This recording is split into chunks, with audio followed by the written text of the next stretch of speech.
in past interviews, you all have talked about wanting to bring, Japanese culture international. How does it feel to be here today to perform, or to perform and everything?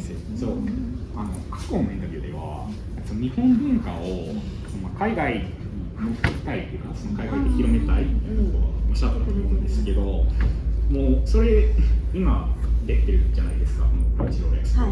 それってどんな気分ですか？なるほどね、そういうことか。すごい自体がめっちゃいい気分です。そういうことね。いや、そうだね。なんか日本の曲がロビーで流れてて、それにノリノリなのとか、すごいなんか日本人としてすごい嬉しいし、私たちが日本のパフォーマーとして今回ステージに出て、それが知らなくてもアニメのキャラクターに見えたりもするし、なんかそれはすごいどっちにしても楽しんでもらえるなと思う。So they're very happy about it. I mean, both in the sense that they're happy to be here and performing for the fans here, but also just to see all of the people here who are so interested in Japanese culture. And, in some sense, like, some of the people at the performance are going to be fans of Atarashii Gakko, and they're looking forward to performing for those people, but they're also just looking forward to performing for the people who like Japanese culture and anime in general, and see them as part of that. Awesome. Do you all have a favorite? What's y'all's favorite song to perform in front of a live audience? ライブでやるなんかその曲の中ではそのどれが一番ライブでやるのが楽しい？私たちの曲でね。一番好きな。でも今回はやっぱりパイナップルクリプトナイトね、パイナップルクリプトナイトのリミックスがあるんですけど、それ仕様に衣装を変えたりとか、そう学ランを着たりするので、今回はそれが一番楽しみかもしれないです。So the thing that they're looking forward to most this time is the Pineapple Kryptonite remix, which they're performing. Oh, wow. So they have like new costumes for it and everything. That's awesome. Pineapple Kryptonite's one of my favorites that you all do. So I'm like really excited. I was listening to it before we came.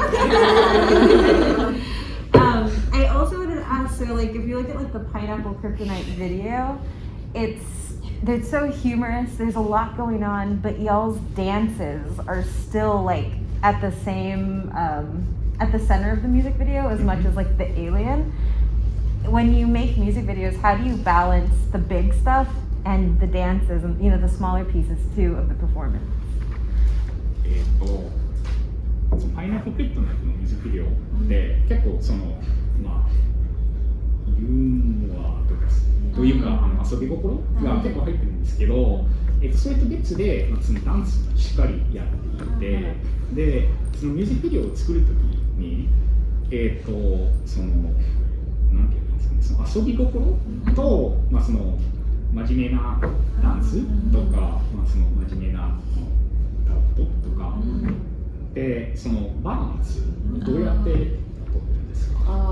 でもそれはなんかふざけるだけじゃね、なんかふざけてるだけやからでもそのスキルやったりとかちゃんと見せるっていうのはなんか両方とも大切にしてて、それだけやったらなんかつまんないしふざけたいし、そこのその曲によっていいバランスっていうか、そうだね、曲によっても違うしね、それは。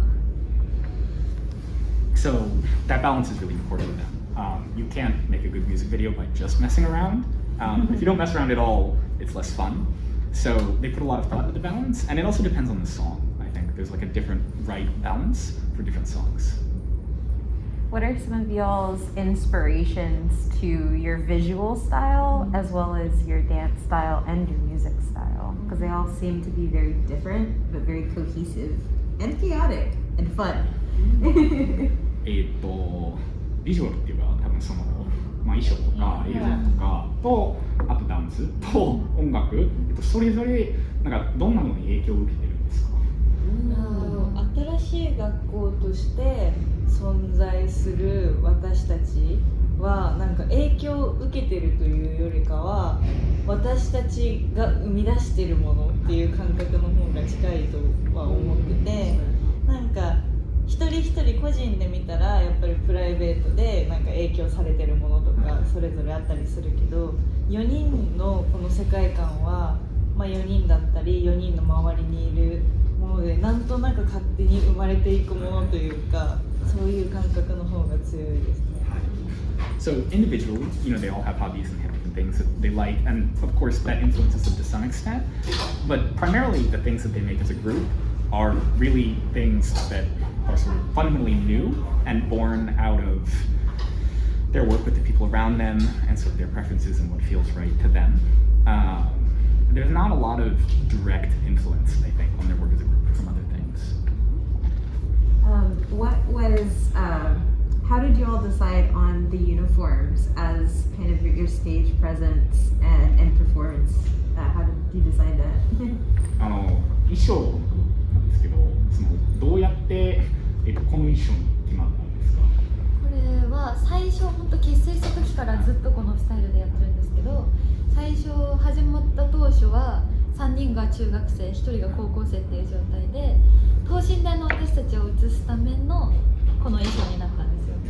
なので意味合いとしては等身大っていう意味でした。でも今になっては戦闘服として等身大ではなくて戦闘服になってます。So when the group was formed, 3 of them were middle school students and one was a high school student, and so that was what they were doing. And they picked their costume at that point, and it's sort of the costume itself has stayed the same, but the meaning has changed over time. Initially, it was like just the initial costume that they had picked and representation of what they were doing at that time, but it has sort of become like a representation of the band and the work that they've done. I guess what's next after Crunchy Roll Expo? Do y'all have any new songs? Any other performances you're going to be heading to? What's next? クランチロールエクスポの次にどんなものがありますか？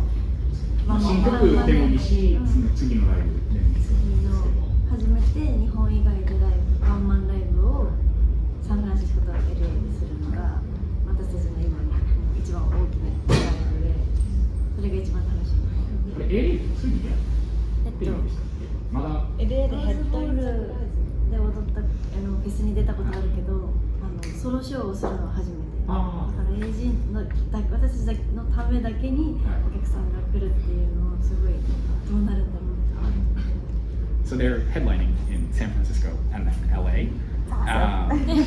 Yeah, and so that's sort of the big next thing for them and what they're looking forward to, but also a little bit nervous about because it's the first for them. Awesome. I guess finally for anybody who hasn't listened to you all before, what would be the first song you recommend that they listen to? Like if each of you had to pick a song for somebody to be their entrance to y'all's music, what would it be? それぞれ答えていただきたいんですけど、その新しい学校の音楽を全く聴いたことのない人に聴いてほしい曲ってどれですか？メニーみんなでバランス取っていきたいな。そうね。恋決まりするわ。そうだね。恋決まって曲がありまして、こちらは、日本にしかないその歌謡曲っていうジャンルをレプゼンした歌謡曲っていうジャンルレプゼンして、私はすごい歌いやすかったりとか昭和歌謡すごい大好きなんで、それをおすすめします。曲名だけ。恋ゲバ。So the first recommendation is Koi Geba because it's a very Japanese song. It's based off of a genre that's really like only in Japan. That's awesome. 私じゃあ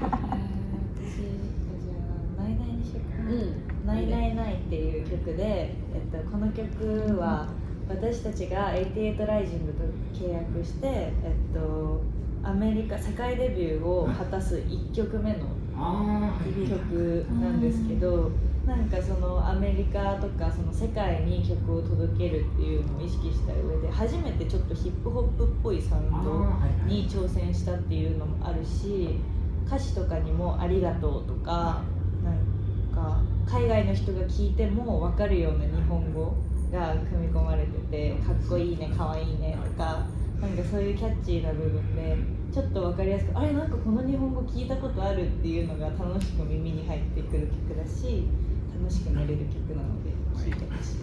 So recommendation number 2 is 999, and this was the first song that they made after contacting AA Rising, and so it was the first song that they were making with overseas audiences in mind.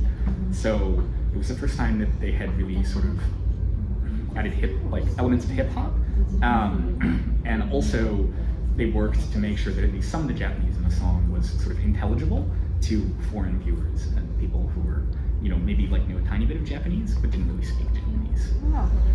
ね、そうだね。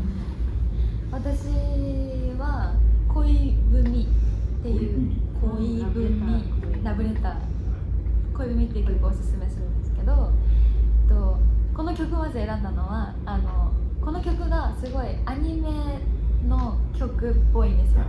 サウンドもなんかデジタルっていう感じで、なんかライブの後ろに流してるVJ とかもいつもこうデジタルな感じで、なんかアニメとかが好きな人は絶対に好きなんじゃないかなって思う曲で、あとは4人がなんかこんなにダンスボーカルユニットみたいにしっかりこう振り分けをされて歌っている曲が初めてで、私たちにとってもすごい新しいのでぜひ聴いてほしいなと思います。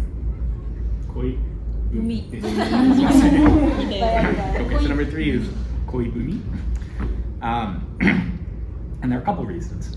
The first is that it sort of sounds very anime-esque. It has a lot of sort of elements from anime, influence from anime, and that's both in the sound and also in the video that they play when they perform it on stage. So I think it's sort of easy for people to get into if they like anime. And then the other thing is that it was the first song for them as a group where they really sort of they stepped up their choreography for it. The choreography was a lot more in-depth and sort of, I think, stricter than previous choreography that they had been doing up until that time. 私はパイナップルクリフトの歌を。これは私たち今結成して7年なんですけど、6年の時か。だから6年の時に初めてアメリカに来て共同生活をして出会ったマニー・マークという伝説の人間と初めてゼロから音楽制作をした曲なんですよ。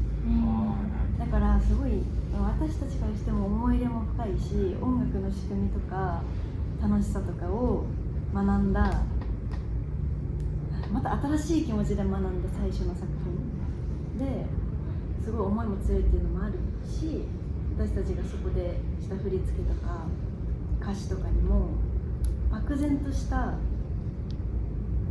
新しい学校感みたいなのがなんかレペゼンみたいなのが組み込まれてて、なんかこれ見てもらえたらなんかわかんないけどこういうことねってわかると思います。わかんないけどこういうことね。